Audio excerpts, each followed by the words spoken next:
आज ज्या नराधमाने या मराठी मुलीवर निर्गुणपणे हल्ला केला त्याच्यावरती 307 प्रमाणे हत्येचा प्रयत्न हा गुन्हा दाखल करावा अशी मागणी आम्ही पोलिसांकडे केलेली आहे आणि अतिरिक्त कलम त्याच्यावर लावावे अशी मागणी देखील आज शिवसेना उद्धव बाळासाहेब ठाकरे पक्षाकडून आम्ही पोलीस यंत्रणेकडे केलेली आहे आणि हा नराधमाला कठोरात कठोर शिक्षा व्हायला पाहिजे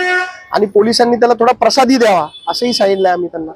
आणि ही मागणी आम्ही पोलिसांकडे आता केलेली आहे आणि पुढच्या काळामध्ये अशा कृत्य करणाऱ्या लोकांची हिंमत होणार नाही असं एक उदाहरण पोलिसांनी लोकांसमोर ठेवावं। आता मला त्या राजकारणात पडायचं नाही,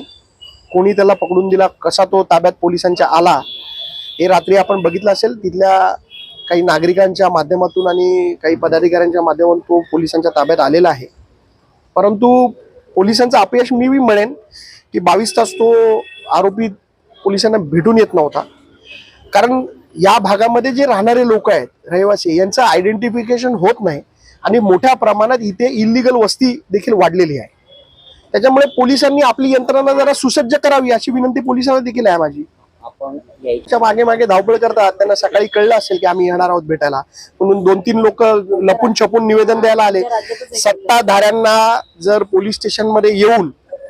पोलिसांची भेट घेऊन आरोपीला पकडा असं सांगावं लागत असेल ही सत्ताधाऱ्यांसाठी लाजिरवाणी गोष्ट आहे असं मला म्हणणं आहे।